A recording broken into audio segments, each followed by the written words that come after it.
Hello, everyone, and welcome to episode 123 of the Meet the Farmers podcast. I'm your host, Ben Eagle, and today I'm speaking to a third generation Hertfordshire farmer who farms 120 hectares on the home farm, which is mostly cereals. And he also happens to be the current NFU deputy president. Stuart Roberts. Stuart, thank you so much for coming on the podcast. We were mentioning just before we started recording that you're a little less hungover for this recording than you were for a certain podcast recording we did a few weeks ago. I haven't got a clue what you're talking about, Ben.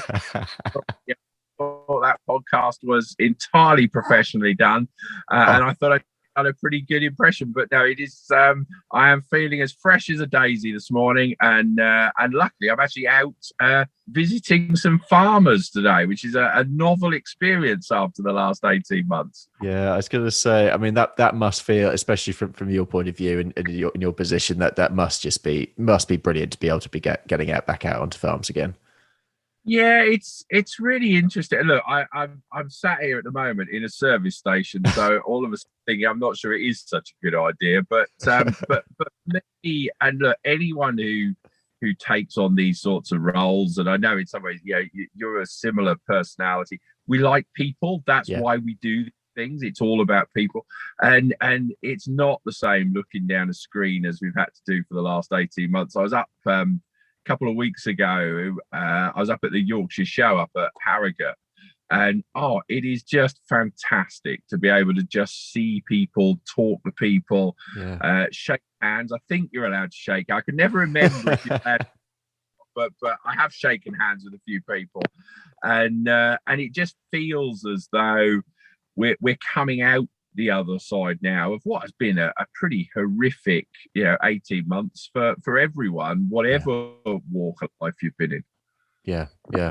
I mean, let's just have a passing comment on that, actually. First of all, I mean, how do you think farmers and NFU members generally have fared over that time? Obviously there's great diversity, but there has been a similar experience that we've all had in some ways. There is, and I think, and I'm also including weather in the last period as well. Yeah, and look, let's pick out COVID first, and then maybe the weather, because look, we can spend an hour talking about the weather. We're farmers, aren't we? I suppose for me, the biggest thing over the last 18 months is one of the things about farming that I love, and I can talk about, it's the foundation of the biggest manufacturing sector of the economy, and I can do all the sales pitch about our standards and the rest of it. But actually, for me, farming is part of a community. We're not just a sector of the economy; it's a rural community, and communities are built on people engaging with each other. And I think that's been a real struggle, and certainly I've picked some of that up, as other parts of society have. But I then also think about friends of mine and relatives of mine and colleagues of mine who are in other places. So they're in inner city London, or they're working in hospitality or the travel industry, etc. And actually, let's be very honest, being a farmer over the last 18 months has not been a bad place to be. When kids were homeschooling, my three lads had a 300-acre football pitch if they wanted to go and play. And one of the things that probably the single biggest impact I've seen on my farm, and some farms have been really affected. I can remember some of the dairy guys in the early days who were very much into food service sector. Certainly the horticulture guys, really devastating businesses at the time. Some of the guys growing ornamentals when garden centres were closed for Easter, etc. Really, really big economic impacts. But the biggest impact actually on my farm has just been the number of people I've seen. I've had thousands of people. There's one Sunday, we might have talked about this before, but there was one Sunday afternoon where I had 4,000 people walk through my farm. I mean, reaction is I'm a farmer, right? I need to play the caricature of get off my land and these to be sent away. Actually, it's been a real pleasure because one of the very few things those people have been able to do to improve their well-being, to get some relaxation, is to get out in the countryside. And I think that's been a massive opportunity for agriculture, actually, and we need to capitalize on going forward. Yeah. Let's talk about that 300-acre football pitch. Tell us about the farm, your farm in Hertfordshire. What's going on there? Tell us a bit about the history of the place as well. Yeah, so it's got some interesting history, Ben. So you introduced. I'm third generation. So my grandfather actually came to the farm just after the Second World War, but he came to the farm as, I suppose today's language, you'd say, as the farm manager or the farm foreman. Yeah. There were 20 odd people working on the farm. It was owned by a character, a guy called Stanley White, who was an amazing man, who I can just about remember. But his big passion was horses, point-to-point racing. He bred race horses. The farm still got lots of the old stables and etc. And that's really where was. So grandfather came and managed the farm, and over the years became a partner in the business, and eventually took on the farm. And then my father took it on, and over the years it's gone through some fairly big changes. Actually, we're about 50% owner occupied, 50% on a variety of AHA, so Agricultural Holding Act tenancies, some farm business tenancies, and at least one or two handshakes, and not a lot more on mixed tenure farm. I suppose in the 80s, early 90s, very much specialized cereals. We were multiplying seed for people like Banks at Sandy and one or two others. But our ability to expand is certainly in terms of size was very, very limited. So we've got Crown Estates down two sides of the farm, and we couldn't get an expansion there. Okay. We've did research on another side of the farm, who pretty big institution and a fantastic global resource, but our ability to farm that land is probably zero, let's be honest. Other side of the farm is some of the country's wealthiest real estate. So in terms of scale, the farm is what it is. It is that patch of dirt in Hertfordshire, but therefore we couldn't chase economies of scale particularly. So we decided we needed to do something different. And father at the time, this was in about 96, if I remember correctly, was approached by a little watermill who basically said, can you grow some wheat for us? And he was, well, yeah, we can grow wheat. That's not a problem. That's what we do. And then they dropped a slight bombshell and thought, well, actually, why don't we go organic? So actually, we've got a story, we've got some provenance, adding value effectively. So we converted at the time, I think, one field to organic, and then we converted a few more. Okay, I didn't know that you'd been organic for that long. Yeah, well, we haven't been fully organic until it was at 2005, 2006.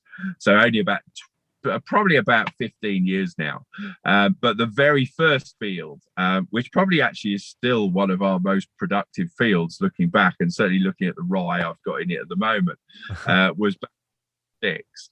And then over the years we've added to that. So we've now, for a long time, and Dad very much believed that we were a stockless organic rotation, which I slightly struggled with, actually. I think for a genuine organic farm you do need stock. I think it is that mixed farming system.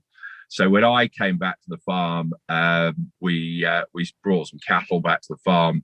So we've now got cattle on the farm. We've got sheep on the farm. We've got a few laying hens as well. And yeah, in some ways it's a very traditional mixed family farm. 24 miles north of Marble Arch was the statistic I always throw in. I do, and well, now recite it back to me, because they forget, actually, there's people who farm much closer to London than me, Yeah. but urban fringe, and really we've looked wherever possible, I suppose, to produce a quality product for a particular customer rather than just bulk commodity. We haven't got that scale, so we're trying to add value wherever we can. Yeah. Going back to your childhood, actually, no, before we do that, I want to talk about your NFU career a little bit later on. But do you think that the fact that you are a mixed farmer and you have some experience with different enterprises, do you think that helps with your NFU hat on in terms of approaching people in different disciplines? I think it does. The bit. Look, we'll get all my skeletons out the cupboard, I'm sure. Ben, I think actually probably the thing that is equally of value is a lot of the other roles I've done, and we can talk about some of that. Yeah. I'm sure. I think it does give you a wider experience. But then I look at leaders of the NFU over the last 20 years.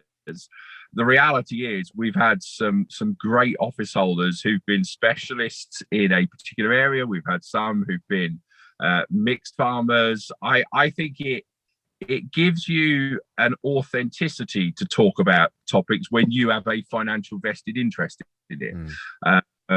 But equally, I don't think I don't think you need to be a mixed farmer to represent mixed farmers. I think actually what we need are the people who are best able to represent us, and that's probably more about personal qualities than it is about your business background, if you like. But it does give me a vested interest. Yeah, when we're talking about the sheep price, or we're talking about animal diseases, I do have that vested interest. My farm itself is living and breathing these things. So I think it does add something to it, but equally I don't think it certainly doesn't mean that to be an office holder you need to be able to have a wide breadth of experience. I think somebody who is a very specialist in an area can bring just as much. It's about, for me, it's about understanding a brief. It's about being able to articulate an issue, to lobby on behalf of people. And those are skills that actually anyone can have. Yeah. You did agriculture and business at uni at Aberystwyth. Tell me about that time.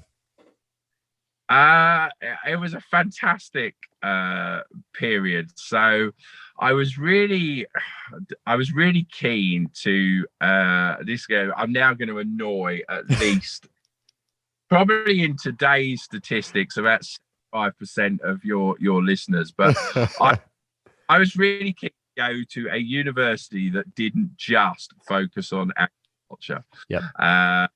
And I'd applied to a number of universities, but Aberystwyth was really the one when, at the time, agriculture, and it was one of the very, very few universities where agriculture was on the main campus. So actually the agriculture building was next door to the political sciences building that was next door language, and it's a fantastic site. And for me, I wanted a breadth of experience. I wanted to learn about agriculture, but actually, let's be honest, university is about developing you. It's not necessarily about all the science and the technology that you pick up. So I think that was one of the things. The other one, in a slightly strange way, is I wanted to go somewhere that was a long way away. And I don't know. Yeah, I completely get that. Growing up in the southeast, especially, I got that as well. And there was a little bit as well. I found, particularly with Aberystwyth. Look, let's be honest, it is a bloody long way from anywhere. Okay, yeah. And you didn't find everyone disappeared on a Friday afternoon. It was 7-day university life, because actually it was a long way. I think I went home. I think I probably went home during term time. I went home probably on one occasion a year, which was to our local agricultural show, which I'm still involved with now.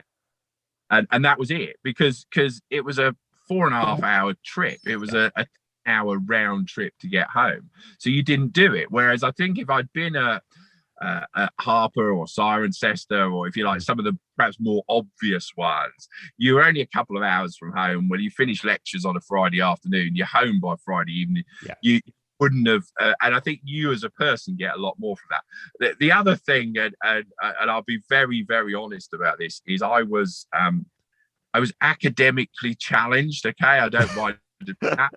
I'm the only person I've ever met who has an A-level result which was an N. Okay, so you get A, B, C, D, E, and F. Okay, and you then have a U. Okay, so ungraded A, B, C, E, and F. And I did pass some of my A-levels. Well, I passed one of my A-levels.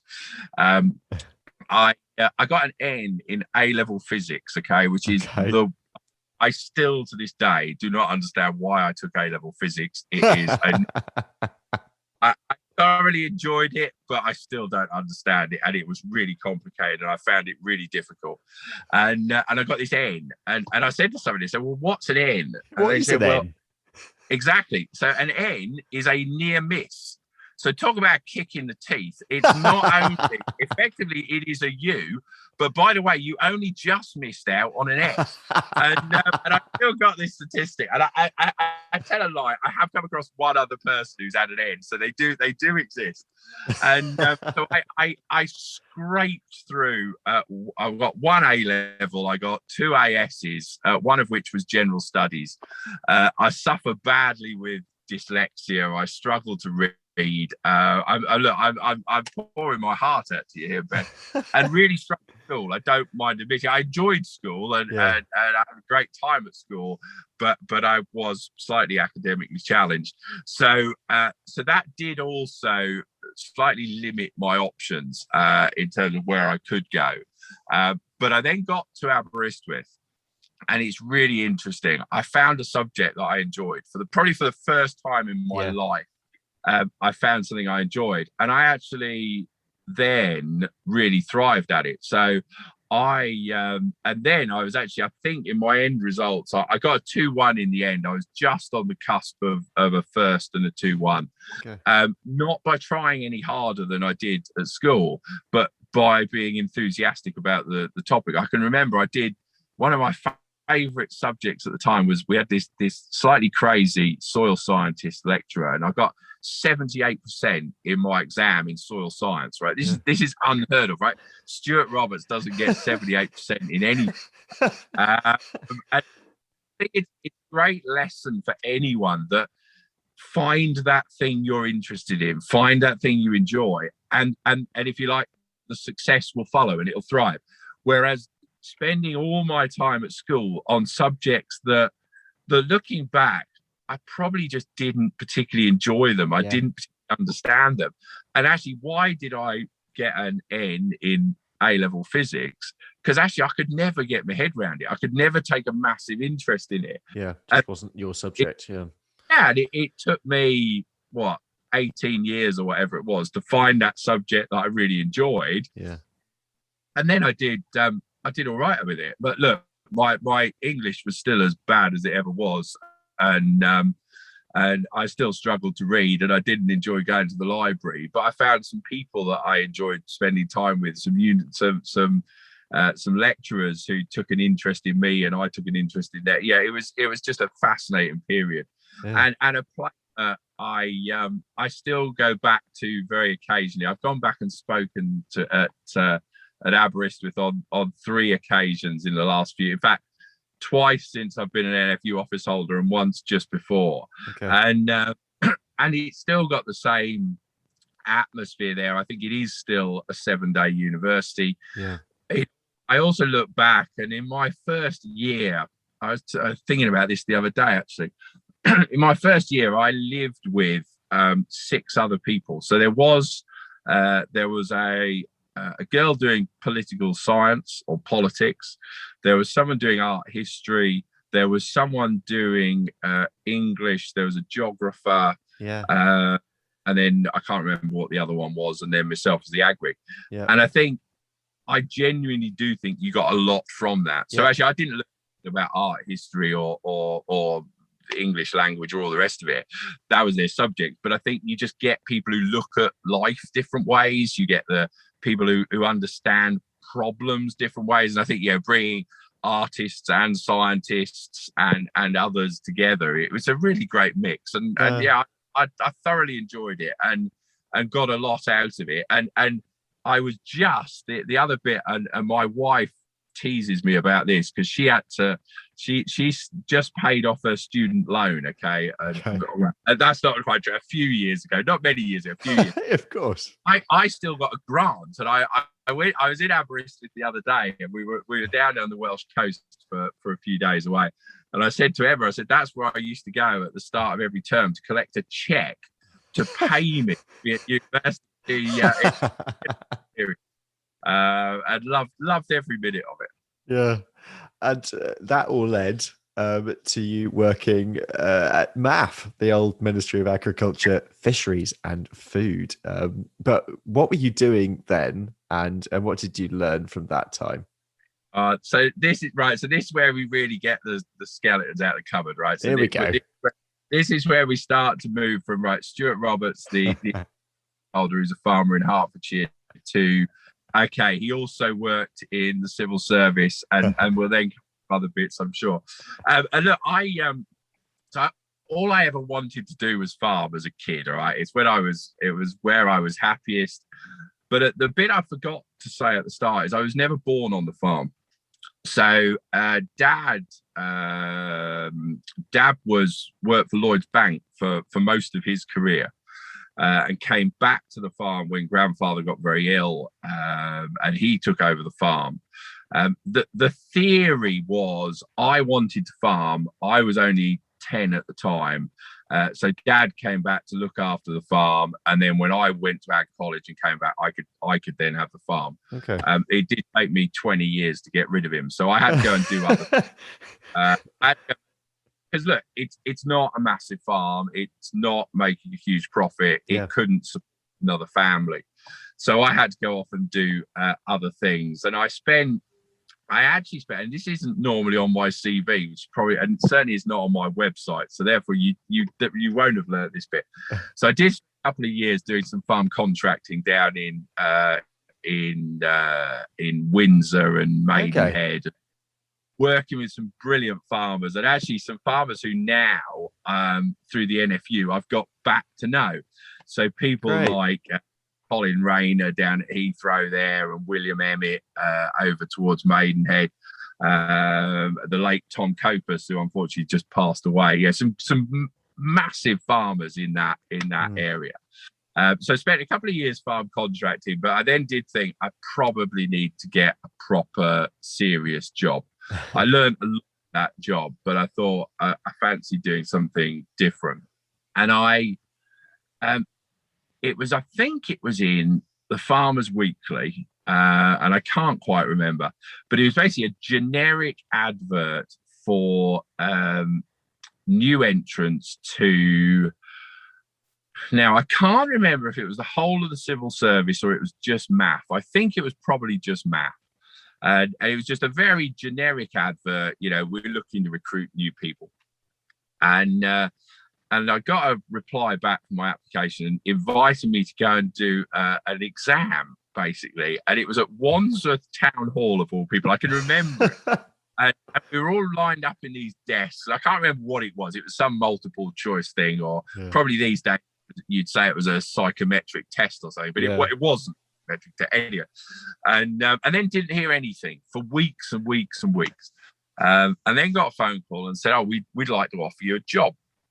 And it was a proper job. It was up in London, in Westminster. I was in Whitehall Place, which was one of the proper old-fashioned original MAF buildings. It was a wonderful building.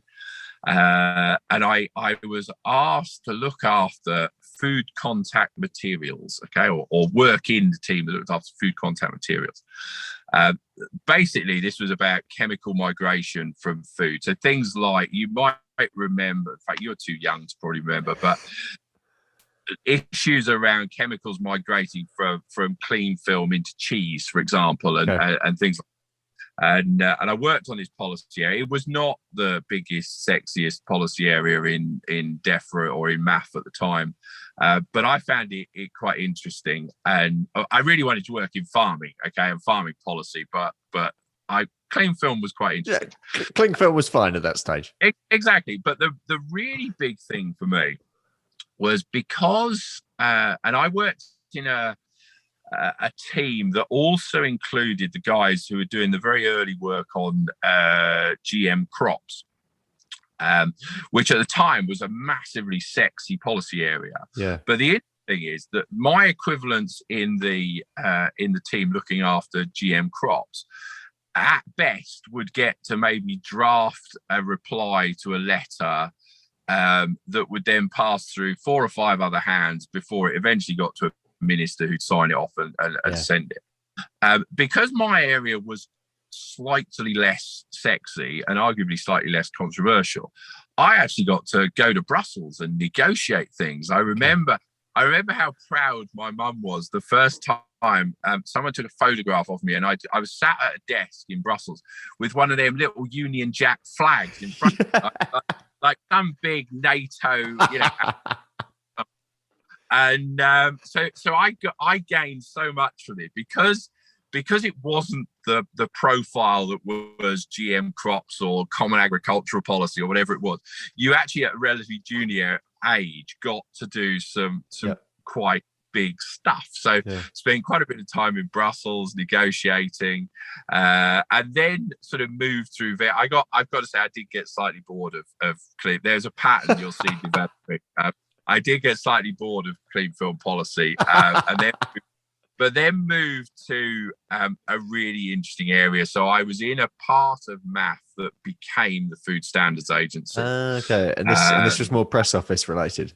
Correct. So I was there at the birth of the Food Standards Agency in their communications team, doing. I suppose I was doing crisis communications as much as anything. So I got involved in things like there was a botulism incident in baby milk powder. There was lots and lots at the time of shellfish food poisoning issues, and general communications for the FSA in their press office, or what became their press office. And really, really enjoyed that. Actually, it was a fascinating period, and one that taught me quite a lot, particularly around the media, around communications. You were absolutely at the heart of the organisation, so there wasn't any issues that were floating around that didn't cross our desk effectively. And I found that a really, really interesting period, and have a lot of respect for the guys and who basically taught me so much at the time. But then I had always had this yearning, I suppose, to get back to agriculture and agriculture policy, and was approached. So this wasn't me getting bored this time, okay? This was me being approached to go and do and lead a team at the time involved in the winding up of the some of the BSE rules. So the over 30-month scheme, and then the parallel team to mine was also doing the ending of the export ban, etc. So really, really big, important area of work, and probably, certainly at the time, the most important bit of work I'd ever done. So bringing in the testing regime that would then allow the Food Standards Agency to allow over 30-month cattle back into the food chain. I can remember working with we used to have these massive stakeholder meetings of there'd be 40 or 50 people around this table because everyone had an interest. So consumer organizations had an interest. The byproducts rendering organizations had an interest. The meat industry, obviously, was my first sort of engagement with the meat industry, had a massive interest. And ultimately, it led to a huge impact in the farming industry. All of a sudden, that population of animals that had no food value and hadn't had since the start of BSE had that value, and you started putting some some financial impacts on it, and this was hundreds of millions of pounds in terms of what it could put back into farming, but needed to be done in a way that absolutely at its heart safeguarded public health. That's what BSE controls were about.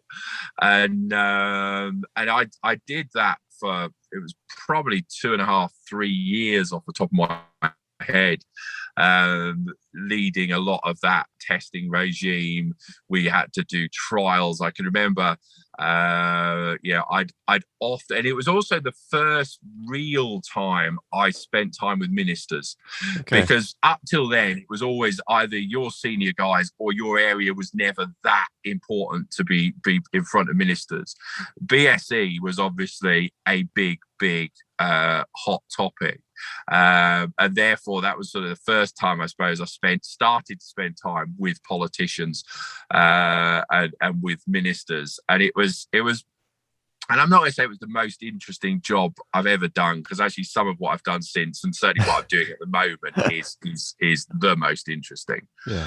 But at that time, it was probably the biggest thing I'd done in my life. It was a huge policy area, and one that I found absolutely fascinating. And looking back, it was probably so important, so big, so exciting, that actually ultimately it's probably the reason I then left the civil service, because I couldn't see what else I could do that could match it, if that makes sense. Yeah. I did do other things and had some really interesting other work, but that was almost the high watermark, if you like, that was because it was really tangible, and now, if there is a legacy to what I did in the civil service, it is the fact that the work I did effectively allowed the FSA to give permission to allow those animals to come back into the food chain. And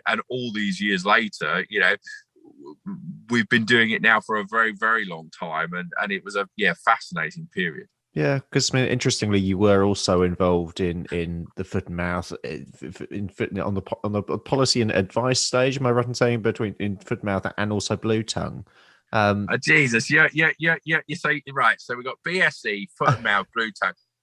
There's a little bit of a pattern developing here of every crisis the industry's ever had. Stuart's fingerprints are somewhere near it. And you're right. I did. So the 01 outbreak, I got involved a little, well, not a little bit. I got involved in the response afterwards. So you remember Don Curry did a really influential report at the time, and I got a bit involved in some, or fairly heavily involved in some of that, and how government responded to that. The blue tongue and the 07 outbreak was actually after I'd left DEFRA. It was quite an interesting period.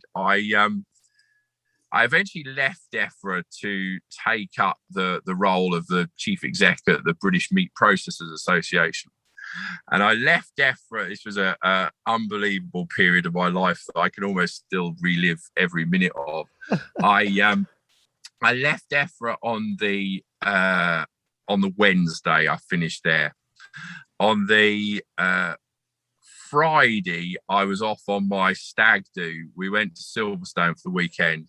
Okay. But at 6 o'clock on the Friday morning, I got a phone call to say my grandfather had passed away. Oh, gosh. Which a week before a wedding was not great timing. No.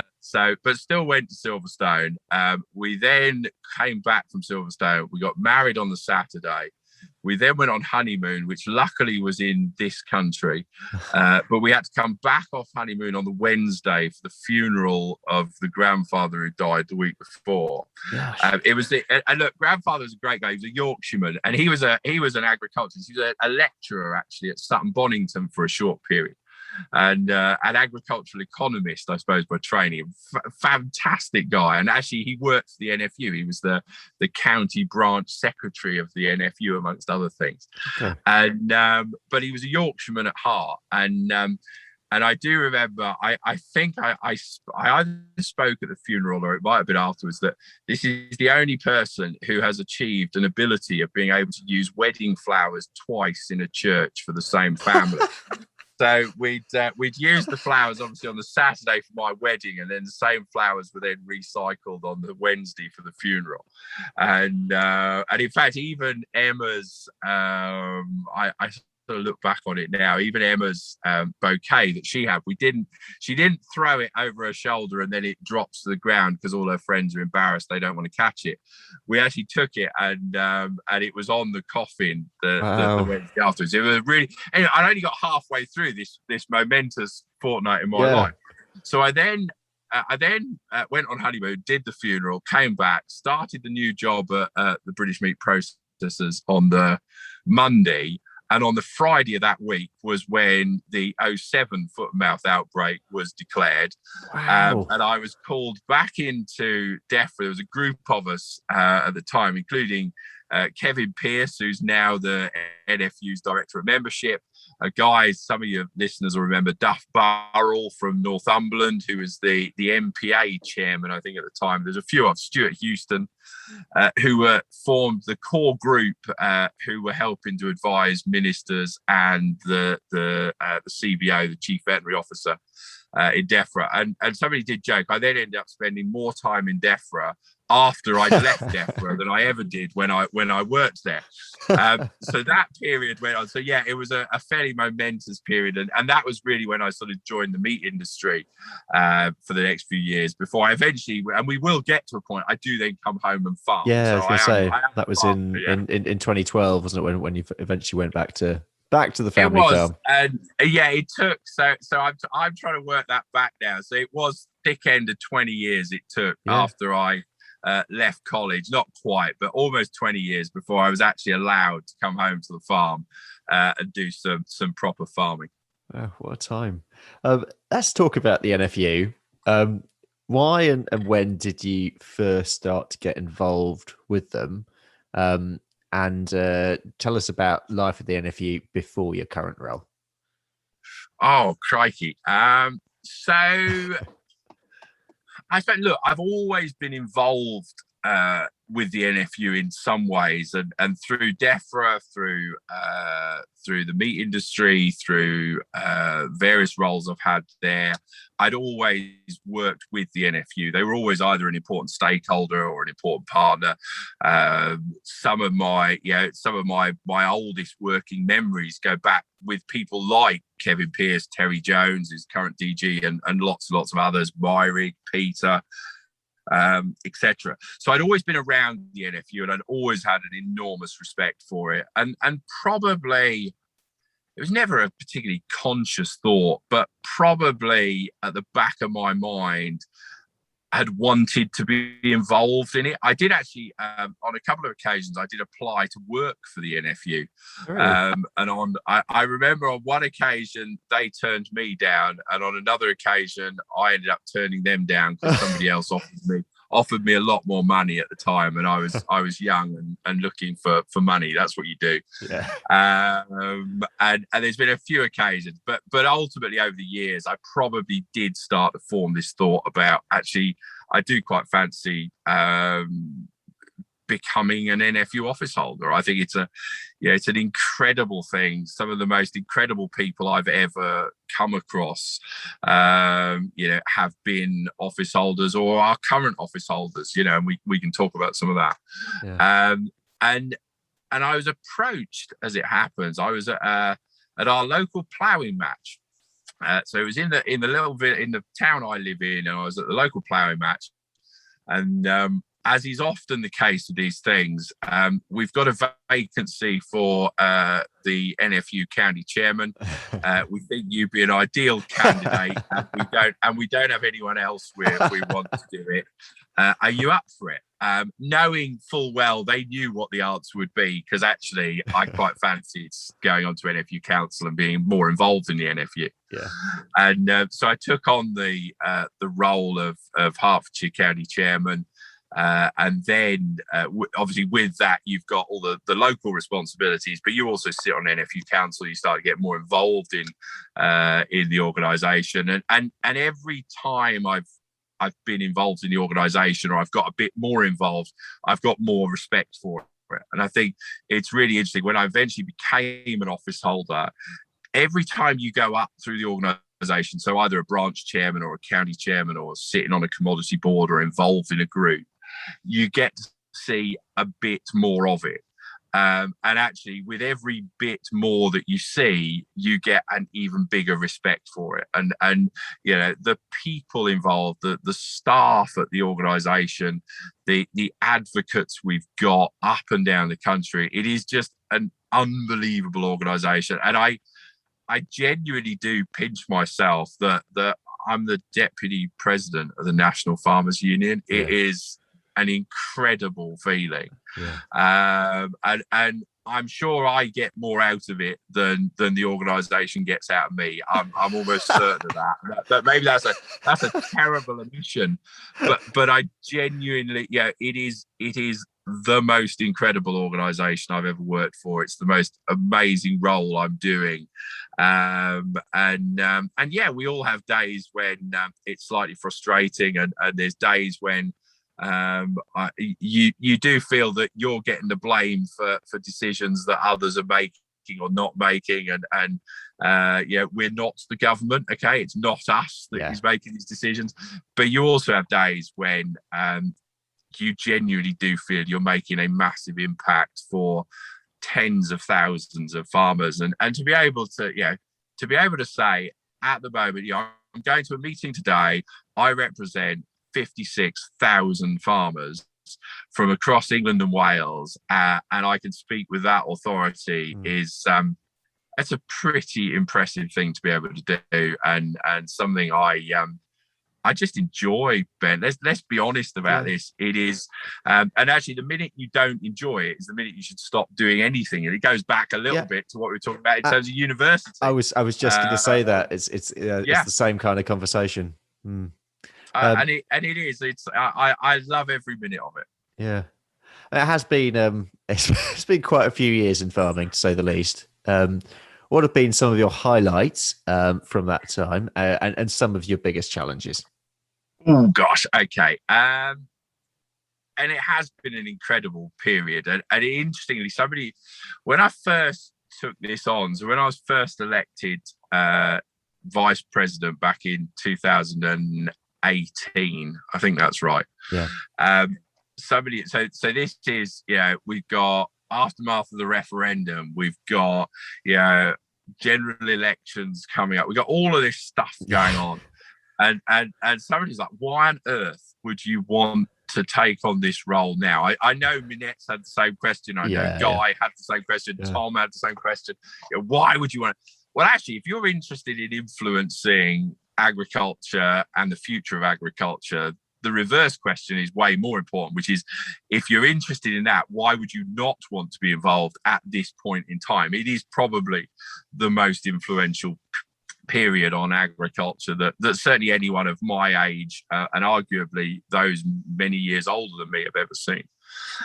In terms of some of the most enjoyable or interesting bits, I think probably the one area, and I am a slight bore on the topic, that I found fascinating, and I think arguably still holds some of the biggest potential for us, is around water.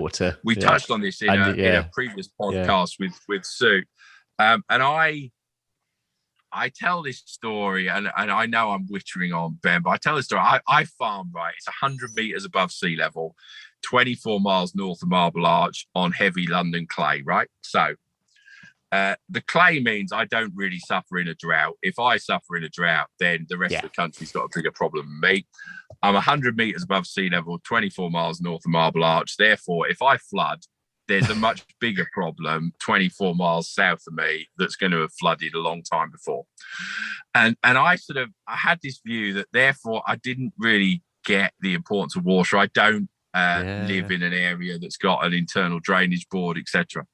And Minette said to me on the very, very first day, she effectively goes through this process of who's going to pick up what policy areas. And I had two requests to her. There was two policy areas, or one policy area I wanted, one I didn't want. And I'm not telling anyone what those two are, but she absolutely complied with those. And she said, I also want you to pick up water, right? And I'm like, why on earth do you want me to pick up water? I don't. I probably couldn't even spell internal drainage board at the time, let alone know what one does. And so it's very simple. She said, because I've had water for the last 4 years, and it is the most interesting, the most enjoyable subject area. I said, okay, I'll pick it up. And I met with the policy guys that we've got. I met with the guys at ADA, the Association of Drainage Authorities. And Minette was absolutely right. It is the most fascinating area. I think, for me, it's an area that we've just massively missed an opportunity in this country. We talk about it massively defensively. We talk about floods and we talk about droughts. We don't actually talk about how can we move water, store water. Yeah. I look at where the world is producing food at the moment, and I'm like, actually, the UK should be making much more of this. Our access to fresh water is potentially our biggest competitive advantage. Yeah. We just haven't invested in it since Vermeulen and the Dutch and for decades, if not in some areas centuries. Yeah. And I just find it absolutely fascinating. And probably one of my proudest moments in some ways was when we published our integrated water strategy earlier this year. We got two colleagues when it comes to water, in particular, Paul Hammett over in East Anglia and Myri Barnes in Stoneleigh, who look after floods and water resources. And I have learned so much from those individuals and the organisation, and the farmers who are in those areas that flood, that have droughts, that are using water, and I just think it's the one area more than any that has got such massive potential. And going forward, we've talked before on other podcasts about climate change and net zero, and for me, when it comes to water, it's potentially our biggest problem, or it's potentially our biggest single opportunity if we get it right.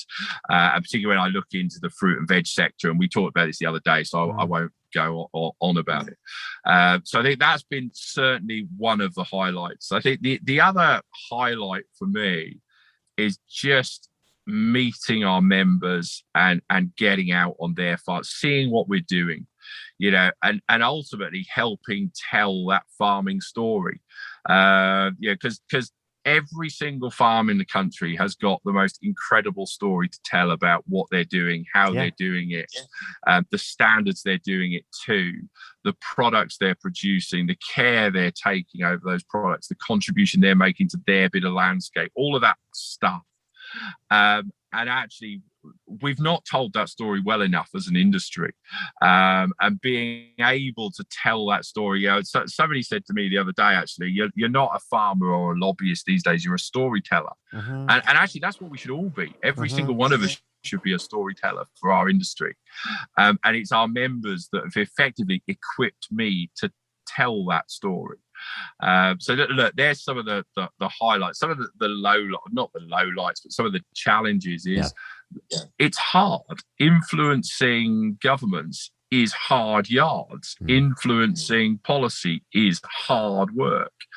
And you don't always get what you want. One of the big frustrations is there's lots of things that don't happen because of what we've done and what we've influenced, but nobody's ever aware of those because actually they didn't happen. You stopped that policy, you stopped that proposal. The ones that people see are the ones that do happen, and then you're always accused of why didn't you stop it, why didn't you change it? And look, ultimately we're not government ministers, and until I find 350 mates and we all get elected to parliament and we then are the government, then actually at that point you can criticize us for the decisions that government have made.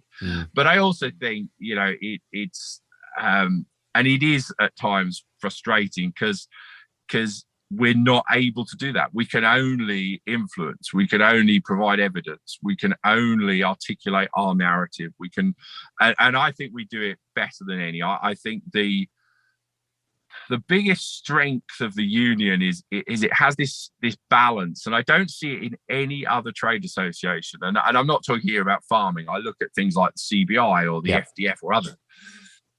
we have, on the one hand, an unbelievably brilliant professional international expert, someone like Keris Jones on climate change, an international expert in her field of knowledge. But we've also got farmers who provide unbelievable authenticity because we're the ones who've got the vested interest in that area. And what you see in lots of other organizations is they get headed up by very, very professional, impressive people. But we've got this balance of unbelievably well briefed, authentic members, but an impressive set of brains behind the scenes in terms of those officials. And I think just to be involved in that machine is incredible, but we don't get everything we want, and it will always be frustrating trying to influence those things. And also at times, and I think this is where this isn't necessarily a farming issue. I think this is an issue in society as well. Issues have become more polarized. There is differences of opinion, and actually it's not possible to give everyone what they want. People have diametrically opposed views, and you've got to balance those sometimes. And there's also a big challenge in any organization like this of balancing. We're a membership organization, right? We represent 56,000 members. We represent them, okay? But we're also the National Farmers Union, who are the leading organization in farming, in my opinion, and nobody will ever persuade me of anything other than that. That means we have leadership roles. We have, we are leaders, okay? Yep.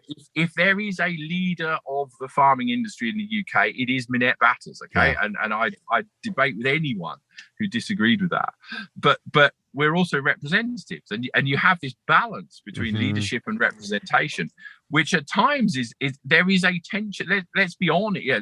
We're getting into deeper, meaningful, really honest bits here. There is a tension between those two. They are not always the same thing. Yeah, and I think that I remember having a very similar conversation with Guy Smith, who went through the same process in his mind. And I think actually the key is being aware of that tension. Because actually, so long as you're aware of that tension, then you can balance the two things. The worry is if you become too obsessed with one and forget the other in either direction, you'll get it wrong. And I think sometimes we just need to be honest about that tension that exists there.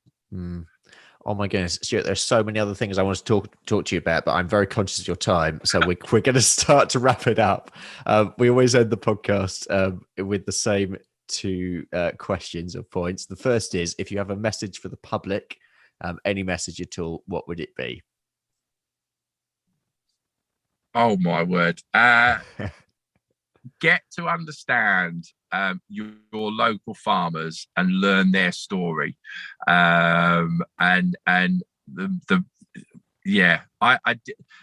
Learn more about farming, get out there, enjoy the countryside, and understand better where your food comes from. Brilliant. And finally, a message for farmers. Become better at telling our story. We've all got to do it. Every single one of us has got the most incredible story to tell about what's happening on our farms. We all expect somebody else to tell that story to the public. And actually, we're the only people who really should have the responsibility of telling it. So let's all become better storytellers. Brilliant. Stuart, it's always a pleasure. Thank you so much for coming on. Like I say, there are so many other things I wanted to talk about. So exactly. Maybe we can have you on again at another point. Maybe we can do another. Can I make a suggestion? Next time we don't do it when I'm sat in a service station with the engine turned off. So I've got no air conditioning. It's getting rather unpleasant in here at the moment. And I've got to say, I've never looked forward to turning on my van engine more in my life than I'm about to do now, Ben. Well, I think that's a great point to end it. I'm sure you'll have a great day. Thanks so much for going on. Thank you very much for listening as well. Join me next time when I'll be talking to Adele Jones from the Sustainable Food Trust. But for now, have a great week and I'll see you next time.